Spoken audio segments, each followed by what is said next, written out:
Hey folks, welcome back to BATTLEMODE. It's been a while, hasn't it? So, Conquest of Elysium 5 has just been released. Well, it's been out for about a week, but I couldn't really get to it before this because I've been doing other stuff. So, I'm so excited. This is one of my favourite games. And Conquest of Elysium 4, it was a really, really good game.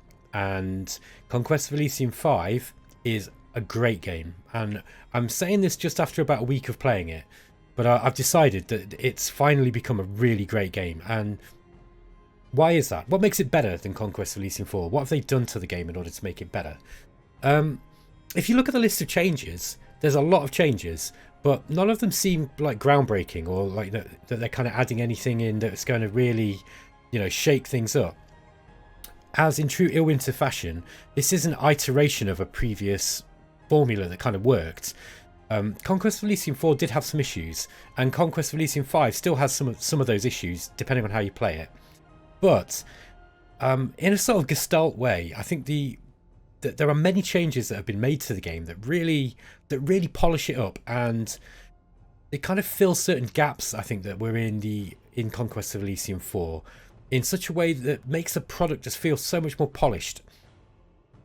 I'm not going to actually sit here and tell you everything that's changed right now, because I think there are other people who've done reviews of the game. I'm also working on a review for BATTLEMODE, a written review for an article. So I don't want to kind of do a review here. I think it'd be better for me just to play the game. Also, I want to show off something about the Illwinter's games in general that I don't think everybody's always kind of aware of. And it's also... what I'm going to show you kind of fixes one of the main complaints that people have about this game, which is that you kind of leave it on the standard settings. Sometimes the AI can die off, quite quickly to the independents and to one another. Now, if you're an experienced player, you realise this doesn't really happen that often, and well, it shouldn't happen that often, especially if you set the game in a certain way. But I actually had an idea of how to play this, because I think I want to do something a little bit different and just kind of show off the versatility of this game. So I'll go through it. This again, like with all my series, just because of the way that I play these games, it might serve as a tutorial for people. There are loads of other tutorials out there though, and probably ones that are going to be better than what I'm doing. But it will show off some of the new features, and I want to show you a way of playing that you might not have seen before. So let's go to start new game. Firstly, you might notice that one of the new things about the game is it's got loads of new music, and the music's really good. Like I forget the guy's name now. Have a look. So the chap who does the music is just really, really good. I don't normally like this kind of music, I've got to be honest with you, but every single faction now has got its own. It's got its own theme. Here we go, Adrian von Ziegler or Ziegler. Sorry, Adrian, if I've mangled your name there, but the music's awesome, and like I really, really like it. It's just one of those. I don't know. Like I know some people turn the music off in these games, but I really like the music in both Dominions and Conquest of Elysium. Okay, I'm gonna play the game on a medium map because I don't want it to go on forever. I'm gonna play on something that I don't often play on, which is Dawn of a New Empire. So this is kind of. I think Johan said it's somewhere, or it might have been Christopher. They said it was somewhere between Empire and Monarchy. So it's kind of wild, but not that wild. It's sort of, yeah. There's still plenty of cities and towns to take over. Less of these little kind of villages that you get in agricultural, which I often play on, and you don't get the big 4-square tiled city in the middle. But it's cool. This one's cool. It's still kind of wild. You get loads of monsters. You still get plenty of monsters. And yeah, it's going to be fun. I'm going to put common cores on, and you'll see why in a minute. I'm going to set battle reports. This is a new feature in the game, and it gives it a Dominion style battle report rather than. So it allows you to kind of like rewatch battles over and over. So if you want to kind of replay a glorious victory or kind of try and figure out where something went wrong. It allows you to do that, and it also gives you a report of which units that you had that took part in the game, in the battle, which ones won, who died, that kind of stuff. It's really, really useful. This is an example of the polish that Illwinter has started to put into Conquest of Elysium now. Like, this one change drastically makes Conquest of Elysium a better game, in my opinion. Okay, so it's funny. I was reading the Steam forums earlier, and we were talking about, you know, possible combinations for co-op games, and somebody said, do you know what's really broken? If you set one player to Necromancer, and then you set one player to Kobold King, and he kind of went on to explain why this was completely, he thinks it would be completely ridiculous. So I was like, that's kind of fun. Now, a lot of people probably don't realise, if you've not played this before, that both Conquest of Elysium and Dominions also have a hot seat version. So you can sit here and take it in turns with a friend on the same computer, but this also allows one player to play 2 factions, or 3, or 4, however many you want to play. And I thought that it would be cool for me to play 2 factions. So just while I'm setting this up, just have a think about why Kobold King and Necromancer might be fun, if you are aware of them. Now, in order to make this game kind of challenging, what I'm going to have to do, I'm going to have to set the difficulty kind of high. Like Baron's on the edge of where I'd normally play. I think Count is difficult, but what I'm going to do is I'm actually going to set some teams against myself. So I'm going to get 3 teams, 3 players all set on Baron, which is going to be really, really hard. And you are likely going to see me crash out of this quick. But I'm not really playing this one to, you know, to win necessarily. I just kind of want to show. I want to show off why it is that I think this game is such a great game, and why the way that Illwinter have you know, kind of played with the settings really allows you to customize the game and play it in ways that I don't think people always recognize it, would always kind of think that you could. So try and get these teams kind of color coordinated. So I'm going to have 2 players. I'm going to Necromancer, Kobold King. Let's put unique random players on. I'm not going to set these players myself. I think I'm going to leave it like it is. So we've got 3 teams, all set to Baron. This is going to be hard. Like, normally if I was going to do this, I'd probably have it on Knight or maybe even Butler. I'd probably only have 2, you know, teams of 2, but 3 teams of 3 is going to be tough. But I do think that there's going to be a natural synergy between Kobold King and Necromancer. See why? So let's play. I'm going to call this guy Nosferatu, and I'm going to call this guy Kobold because it begins with a K. And I'm not really feeling very creative. Okay, so here we are at the start of the game, and oh god, I hope I'm not on an island. We do have a port here, however. So one of the new features in Conquest of Elysium 5 is now there are islands in the game, and there are also ports, and ports can, if you see here. Now, ports enable you to build ships. Certain classes can recruit ships, and these allow you to sail to new areas. So all of those little islands that kind of formed, well, there was, you could often see these fish kind of, you know, like floating about, and it was kind of hard to interact with them for most classes. Whereas now you get the option to go out sailing into the sea. So this is one change that's really made the game better, because it leans into the whole idea of Conquest of Elysium being this really fantastic sort of adventure game, because it does have a sort of war game element, just like Dominions, in a sort of stripped down way. But I think if you're trying to play it as a min-maxing kind of thing, kind of like I'm doing here, I think you're often missing out some of the fun. You don't have to sort of rush to victory in this game. Sometimes it can be like much more so than any other 4X game. I think you can really kind of like explore and, you know, try to complete, you know, sort of like self-set goals and quests and that kind of thing. There are some other fantasy 4X games that are kind of fun for that, but I think this game really allows you to play with your imagination in ways that other games don't. Okay, let's have a look at what we got at the start. So we'll have a look at our city. Now, another thing that's new is we've got these new battle formations, and we've got kind of map terrain. And all of these, you see that all of these terrain features like stone walls have all got their own statistics, and you can actually blow them down. You can damage stuff. You can like destroy the gates. You can destroy walls. Everything's destructible. It's awesome. And you'll see, for example, here we've got these buildings. Look, these are the roofs of buildings. So this is a house, and this breaks up the formations as you're fighting. So particularly if you're fighting with larger armies, you'll see that these natural objects kind of break up the battle. So rather than with Conquest of Elysium 4, where you just had these kind of 2 battle lines just moving towards one another, now you've got these kind of battlefield terrains. So you've got like boulders, there are trees, bushes. Some of the classes use some of these terrains. So like the druid, for example, can kind of like raise up trees and use the trees. There's a spell that he uses to actually to make the trees kind of attack. It's cool. It just added so much stuff. Like, honestly, on paper, it doesn't look like there's a lot different to Conquest of Elysium 5, but it's so much better. Okay, so here we go. Look, we've got a Kobold player here, and we've got the Necromancer here. Now, I warn you, I'm not massively familiar with the Necromancer, to be honest. I've played the Kobold King a little bit, and but I think it might be fun just trying to work this one out. Let's have a look at Nosferatu. So he's able to sense the dead, so he can detect the amounts of corpses. He's got disease, which gives an enemy disease. I'm going to put fear on instead of that. We've got fear, which causes, this is a single target, causes them to be frightened. Finger of death, which is just an instant death hit. Now, they can magic negate. Magic resistance does negate, but with great difficulty. It doesn't work on lifeless beings.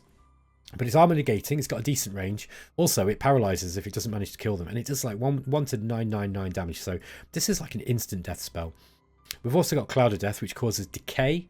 Gradually brings their health down until they die. Over an area of effect of 25. So this is a strong spell. Not something we want to be casting on our own troops, actually. Then we've got Carloman the Necromancer's Apprentice. He's got Black Cloud, which causes disease in a burst of 5. And Raise Long Dead, which is a good spell. We can just kind of raise up chaff units as we're fighting. Alright, so what do we got nearby? We've got Trolls. That Troll's kind of tough. He might be a bit much for us to take on at first. But we might be able to use him for a little trick I've got in mind. So, first thing I'm going to do is I'm going to let's just get everybody out here. I don't think these guys are going to move. I think these are a static NPC. They're not going to move out of this iron mine. So, first job, I think we're going to just send Nosferatu. Yeah, we've got this port that we can take, and this is easy to take as well.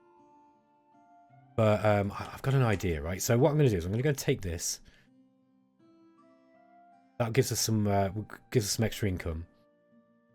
We've already got a gallows, which gives us these. The Necromancer basically has the Hand of Glory, which is his. The way that this is the thing that we use in order to summon undead. Summoning undead also gives you insanity, and insanity is annoying because it means that they kind of just will do their own thing. They'll just stop moving, and you can't control them. So you don't want to be doing it with your main Necromancer. It's really, really bad. At least not till you've kind of leveled him up a little bit, and you can turn them into a leash or a vampire. So you want to be doing it with this guy, and I don't care if like one of the apprentices becomes insane so much. Anyway, let's move this guy back here. And I think what I'm going to do here is I'm just going to end the turn. So let's just end the turn. Now it's Kobold's turn. So Kobold is a green Kobold shaman. And I think this is a female. These are female. She's got a couple of spells, poison goo. So the green kobolds. So we start from the beginning. The way that kobolds kind of work is that you have 4 different colours. They're all representative of a certain element. And the green kobolds are poison resistant, and the ranged ones have got poison bows. So these are kind of like poison kobolds. You also get these wyvern knights, or wyvern knights, whatever you want to say it, which are a flying unit with a lance charge. They've got a bite, stinger. Basically, these are really strong. But I don't want to use this too early. They can fly straight over walls, so I'll probably be using it in the battle here. But what I'm going to do is I'm going to get all these kobolds together. I'm just going to leave the knight for the time being. We've also got a green kobold chief. Again, forest stealth and poison resistance on these guys. But Kobold is going to be going in. Now she can summon snakes. So poisonous snakes, and we've got this poisonous goo. It fires twice. It does 1 to 6 armor negating poison damage, and it also gives a slime effect. I'm not sure what that does actually. Anyway, so the thing about the kobolds is they are a free spawn nation. So every turn we'll get 2 or 3 of these kind of like kobolds, and they're bad. They've got 2 hit points. They've got 1 armor, which isn't too bad. You know, that's not bad for a low level unit like this. So they are kind of tough, but they've only got 2 hit points. So the armor's not going to really help them. And they've only got 2 strength. They don't do a lot of damage. They'll do anywhere between 0 and 3 damage with this spear. Their initiative's not bad though. So what I'm going to do is I'm going to send these guys in here, and they're going to take out. They're gonna basically throw themselves at this troll, and I'm going to send in my my Necromancer with his troops as backup, and let's see how this works. Because the trick is this, right? I'm hoping that lots of these guys die, and then the Necromancers can raise up those dead, and this is going to be like my kind of power gamey sort of trick.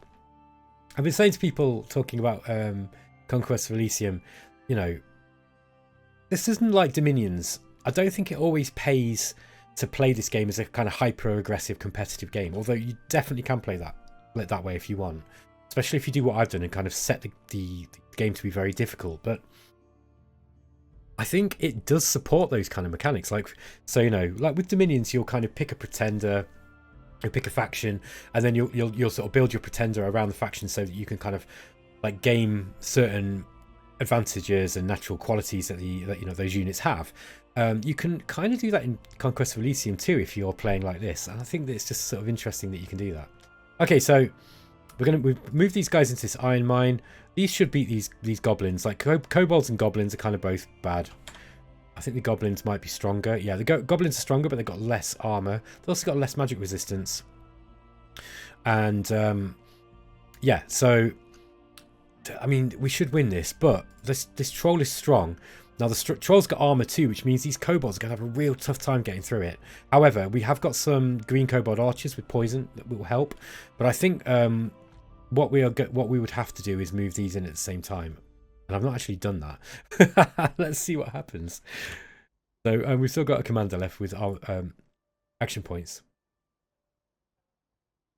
Okay, so it's Nosferatu's time. I mean, we get to see the allied forces fighting. Let's see what happened here. So I think we might lose this. Okay, there we go. Look, so we've got some poison magic in on this big troll. We've wiped our way through these goblins already. I think we'll be okay here. But I'm kind of hoping that the troll actually kills some of these kobolds, because the troll is regenerating, and his poison. It's also been slimed. A slimed unit will fail to attack about half of the time. Slime has a 10% chance to wear off every round. Okay, that's really cool. That's a really good effect. Yeah, I think we're going to kill this troll, actually. Probably a bit too much for him. Okay. So you can see the statistics now. This is this new battle statistics screen. And it shows you who's died, you know, how many units of each type that you had on each side. So attackers, defenders. Then you've got the units that are present. Then you've got the kills that they got. And then you've got how many of those particular type of unit died. Very, very useful stuff. Okay, so the Kobold did the job. I think that wasn't quite what I wanted to do. We didn't really kill enough troops. However, just for the sake of argument, let's send in this guy anyway. And you'll see now that it says dead sense, look, and you know, feels the presence of dead, and it says 2. So if we press P, yeah, it feels the presence of dead here. Let's raise dead. Oh, we'll have to do it next turn, I think, because we don't have enough. But let's just get these guys moving in, and we'll kill this bear, and then that will clear away to this port.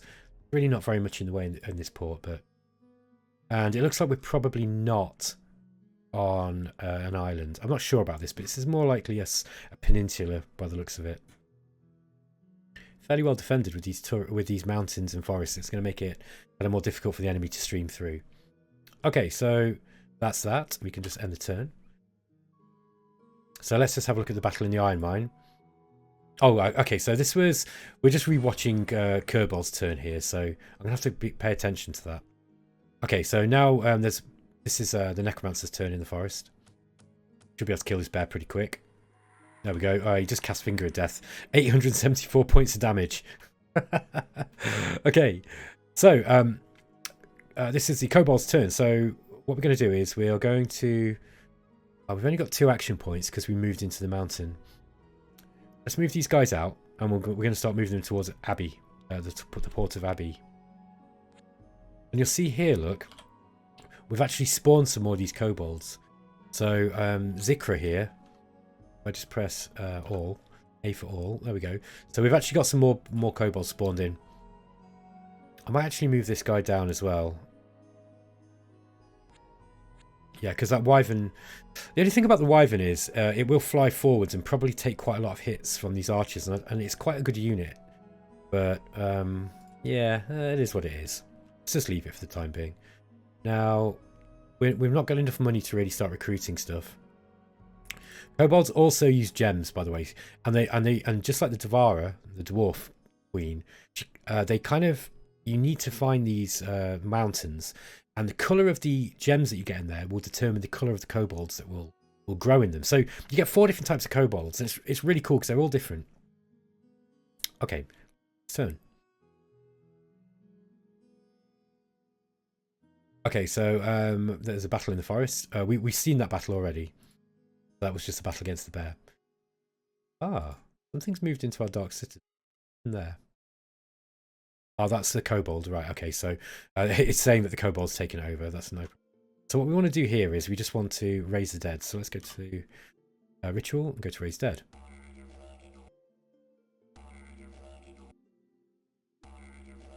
There we go.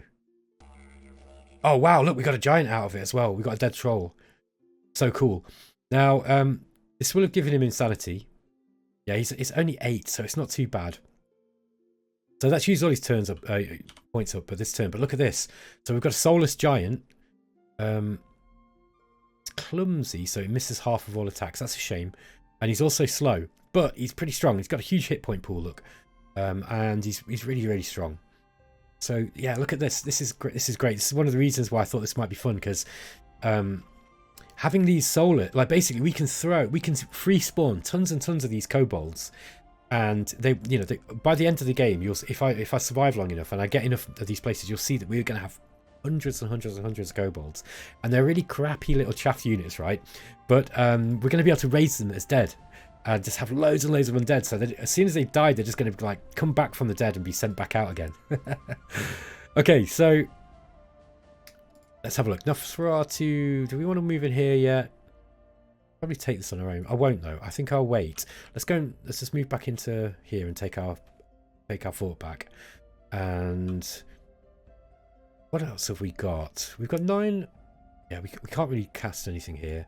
He's got twice born, which means that if he dies, he'll come back as a wight or a ghost. Also got mummification, which means he can create mummies in temples and pyramids. That's pretty cool. And obviously we've got the different rituals of mastery that allow us to get new spells in the different levels. Bring him back here now.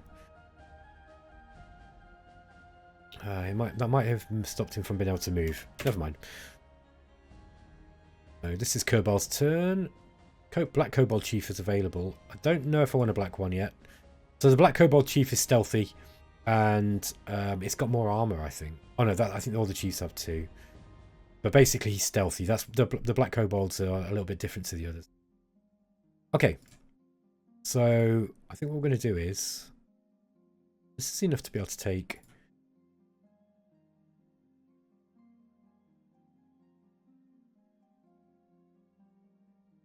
Yeah, I think these guys are going to be able to take this. I want to move them at the same time. Just trying to think about how we go about this. I can't remember who went first. I think it was the Necromancer went first, didn't he? So I think what we need to do is wait, and then the next turn we'd move in here. So let's just bear with me, because I've not actually tried doing this multiple player thing before. I just thought it was an interesting way of kind of going about it. Let's get this Zika and move him back. And move him back to here to start picking up these other kobolds. Okay, next turn. Okay, so Nosferatu's going to move in now. Okay, so yeah, we're going to 1 action point, 2 action points. And let's just move in Nosferatu here. This is not a very large port. So, next turn. Now Kobold. Ah, okay, this is interesting. It's just interesting to see how this works out, because actually these guys just kind of moved in on their own turn. I have to figure out how to coordinate these ones properly. This isn't going to cause us any problems, by the way, look. We're probably not even going to lose any troops, I don't think. There we go, look. Easy job. Yeah, we didn't even lose anyone. Okay, so we're now taking the Port of Abbey. And this gives us the option to build boats, and I don't know if we're going to need to do that. Yeah, I'm going to have to figure out exactly quite how I'm going to do this with regards to the, you know, kind of chaining these characters up. Since he goes first, I would have thought that maybe we need to move the Kobold in first.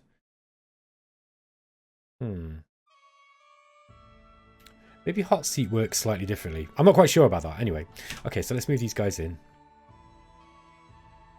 And then we're going to move and explore into this forest here. Kobold's got plenty of backup.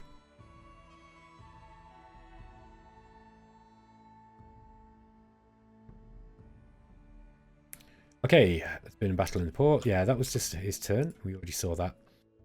So we're going to move this undead in now. Now, there wasn't enough really for me. I don't... There is dead here, look. I don't know if it's enough really for it to be worth me kind of causing more insanity. So I'm going to leave that. I'm just going to move him...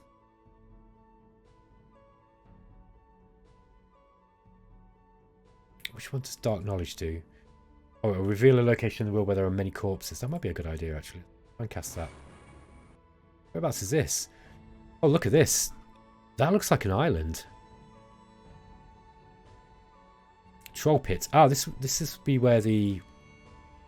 Yeah, this is the Troll King. So this is the Troll King faction. He started on this kind of spur. It's either a peninsula or it's an island. Looks like an island, that, doesn't it? Interesting. Okay. I might cast that again. I think it'd be worth it. There's another one. Okay, so now we've got the green, which is Voice of El, by the looks of it. Going to be interesting. And there's an old castle ruin here.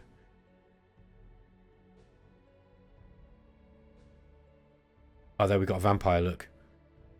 So we've got an NPC faction, vampire with a bunch of wolves and spearmen. See how we've got these different kinds of barricades now in Conquest of Elysium 5.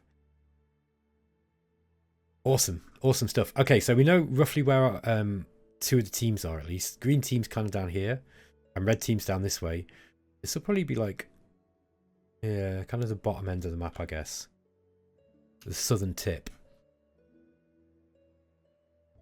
I might start using this. I want to ferry these? No, it's probably not enough yet. I'll leave them for the time being. Okay, let's move Nosferatu down this way as well.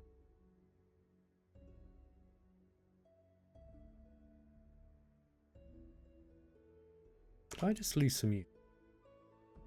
Weird. That's an interesting... That might be a bug. I can only... For some reason, I can only see the Wyvern Knight there.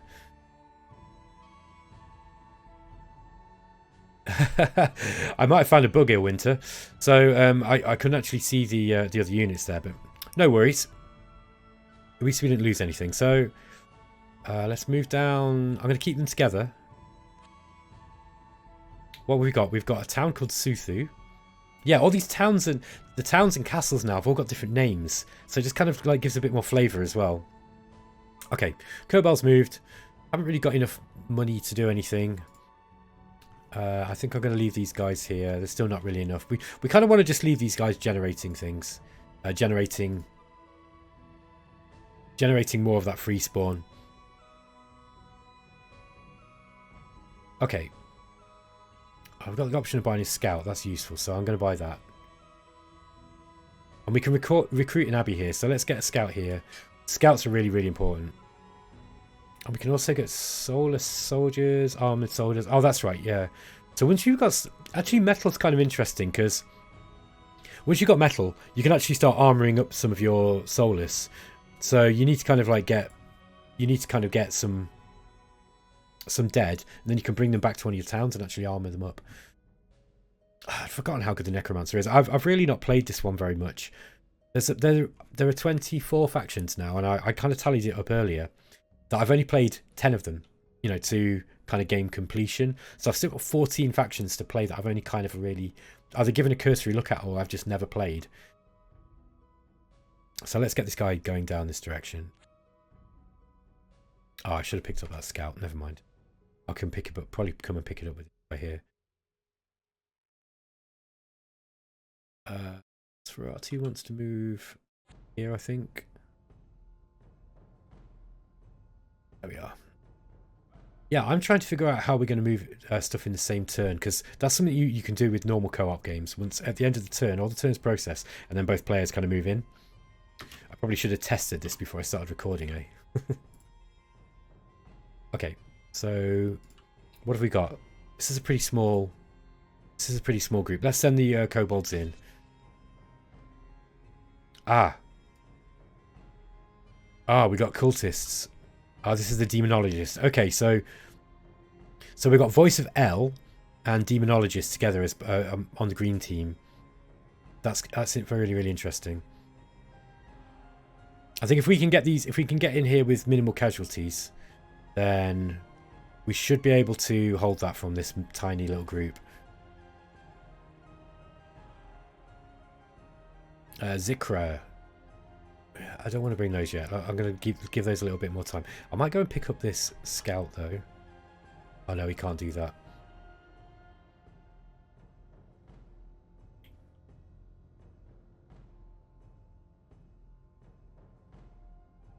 Okay.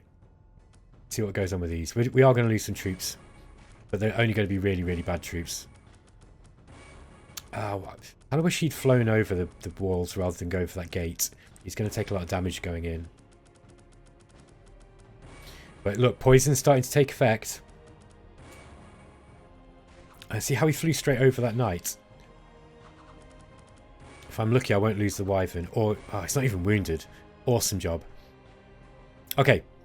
Great stuff. So we lost 12 kobolds, which is nothing really. And 1 archer.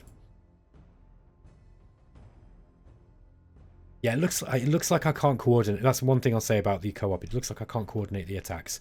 But it's not the end of the world. So move this guy down.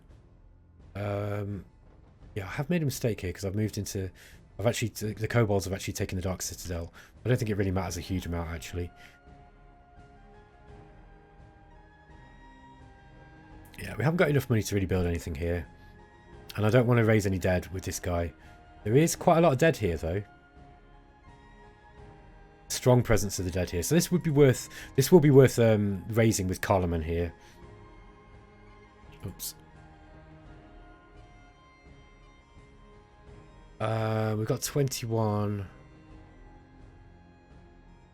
Let's go for the Lesser Ritual Mastery. Ah, okay, minor summoning.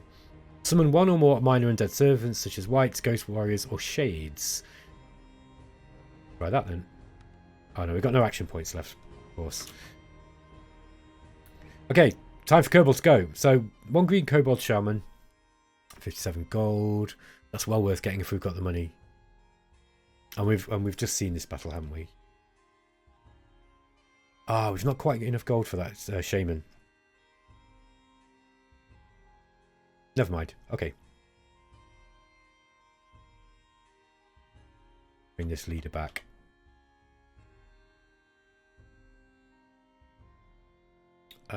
Kobold can go and take these levies. It looks like the demonologist retreated. I'd like to try and hunt him down if I can. So, my army's not large. I think we'd still win, technically.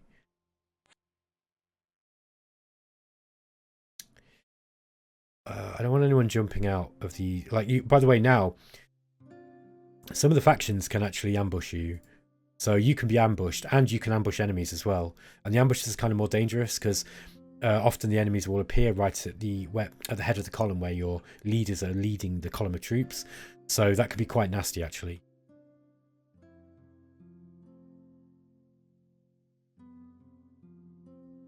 Okay. So Nosferatu's turn. Carloman still can't move. I think he was his action put. Part of the problem is he's got a slow giant with him. So there's a hotkey, by the way. You can, if you press S, you'll just lose all the slow units. So these are slow. Just press S again and you'll get them all back. There's another hotkey as well. If you want to select just like 10 of one type unit, you can kind of just press plus or minus. I can't remember if this was in Conquest of Elysium 4 or not. I don't think so. I think these are new hotkeys. There's a giant crab here.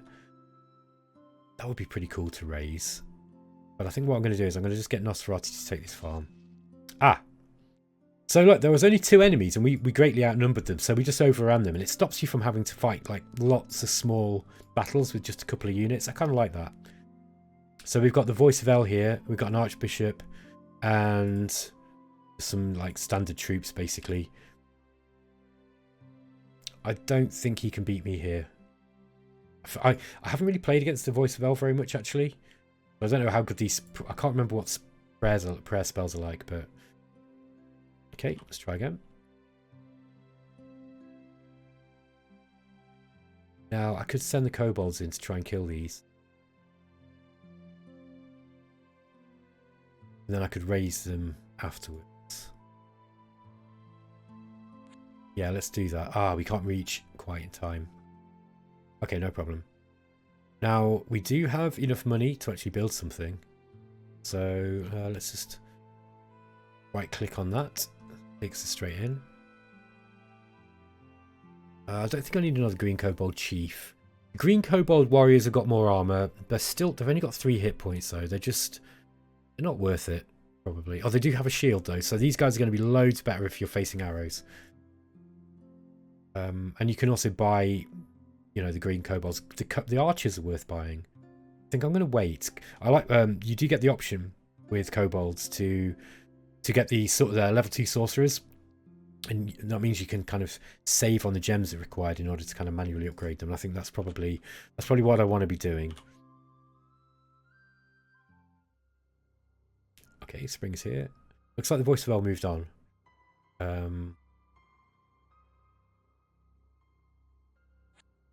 Where did they go though? Right. This guy's now sensed loads of dead. I think I'm going to raise dead here. Long dead. Lots of soulless.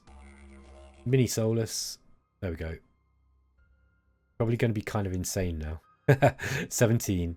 Okay, so yeah, he's running out of sanity points. Got to be a bit careful with that.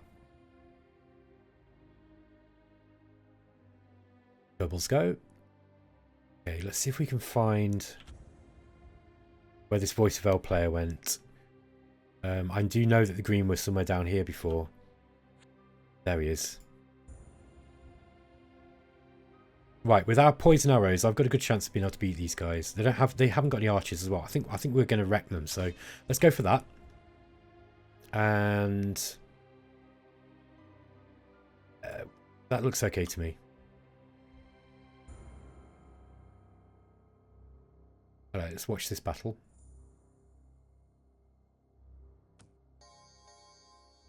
What was that spell? Blessing. Let's see what that does. Bless units receive the following bonus. Ah, okay, so I think this is... You can kind of increase the amount of bonuses to get. This one just gives them extra morale for the time being, but if it's anything like the Scourge Lord, you can probably add new bless effects like in Dominions. There we go, look, charge straight in. This guy's doing really well. This Wyvern Knight, he's not actually managed to get any afflictions yet. Awesome stuff. Right, Nosferatu's going to go up here. Ah, look. Carloman's now being insane, look. So when they go red like this, it means you can't move them. So let's get him controlling all of them. Carloman, we can't move. Nosferatu... Actually, we might be able to armor up some of these. We have got some metals. Let's see if we can do that. Oh no, this is it. It would be we'd have to go to the town of Abbey to do that. Okay. In that case, let's just continue moving down to the southwest. Carloman, don't think he can do anything. Let's see. Yeah, not possible at the moment. He can't move. Okay. So we've got some black kobolds that are available. I don't know if I want to build any of those. The murderer might be good. He's an assassin basically. Got 3 daggers of filth. Gives disease. Yeah, and he's stealthy and he's got acute senses, so he can see stealthy units. That might be quite useful to have. I know the thing is though, I know if I buy this, something better will come along. Let's do it though. Let's do it. So let's get Zikra just to pick up all these troops now. I think this is enough that we can probably start bringing some down. So, okay, we don't want to go through Abbey, otherwise I'll lose my last town with the Necromancer. Okay. Where do we want to go? Ah. I might just... Yeah, it's only 2 slingers. I don't think 2 slingers will be enough to kill this. I was just thinking that I might leave him there, because I don't want it to die, basically. It's a really good unit, but fine with just 2 slingers.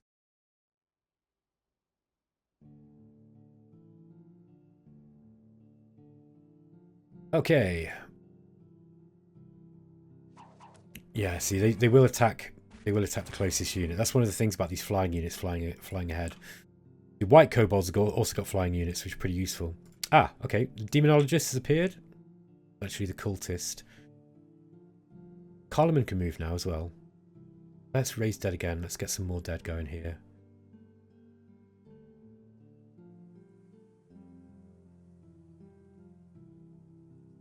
Yeah.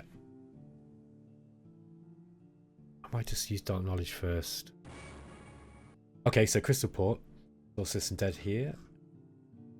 Okay, that's on this side. Okay, let's get this guy to raise some dead too. Long dead. Just one soulless. And a bunch of dead mini-me's. Be dead kobolds as well. So let's get Nosferatu down here and we'll just take out this guy. I might just get some archers in this port just so we've got something defending it. Okay, we watched that one already, and we're just going to get to see some undead absolutely wreck some very basic demonologist troops. Finger of Death just took out that mage. One hit. This thing's better as a meat shield, really, because it's got this clumsy ability. It's not going to do a huge amount of damage, but, you know, works as a meat shield. Okay, so Kobold's turn. A bit of exploring before we move into this battle. Ikra's going to move down this way. Now we don't have a forest move ability, but they can actually. These are stealthy, so you can actually surprise enemy units, which is really cool.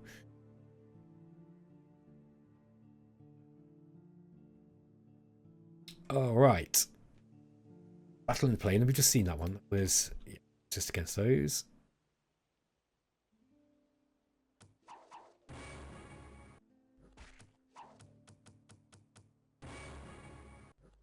Yeah, that's one difference playing Hot Seat that you'll get to how if you're playing with, you know, people in online co-op, which is you can't kind of coordinate your attacks. It seems it kind of processes each turn differently. That's kind of interesting. I didn't know that. Okay, this guy's now insane. Look, he's probably a little bit too insane now. So I'm going to go back and grab these, and I'm going to get rid of the rest of this undead. Now we've got a fair amount of undead here. We've...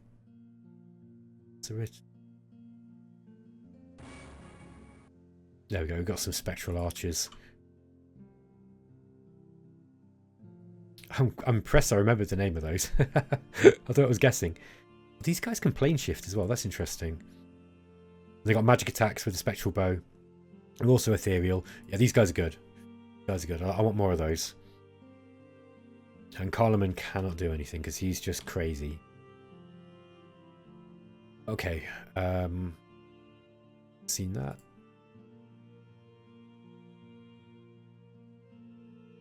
We should kill this crab. I am going to leave this here. I don't want that crab killing that. So let's take out this crab. We might be able to do it with the kobold. I'm not sure. The thing is, he's got really high armor and these guys have got really terrible damage. But we should be able to chip him down. We'll see. And Down this way. Or Zikra. Let's have a look at this battle. This is going to be an interesting battle. We are going to lose some kobolds here, I'm afraid. Poison's got in though, so... Go. Awesome. Okay, that just kind of protects our holdings down here, these hamlets. There's some wolves here. Sure that we've got all this. I might leave this guy to take out these. So let's start moving Nosferatu and Carloman down this direction.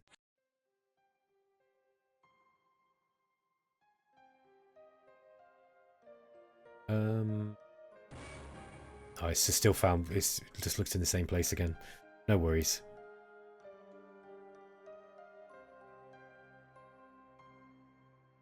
What do we want to do? Let's get some more archers in this port. Okay, guys, I'm going to end the episode there, I think, because I don't want it to go on for too long. But I hope you enjoyed the series so far. I thought it might just be interesting just to try just something a little bit different with Conquest of Elysium. Playing two characters at once is something that I've not done before, but it's kind of proving to be kind of interesting. It might be a little bit easy. I thought I'd set the difficulty settings so that they should prevent the AI from kind of suiciding itself. And that's it. We've not even had one AI die yet, so that's definitely been that's definitely worked. The other thing is, of course, that the game will get much more difficult as we go. So, okay, I hope you enjoyed that anyway, and I'll catch you next time. Take it easy, guys. See you later.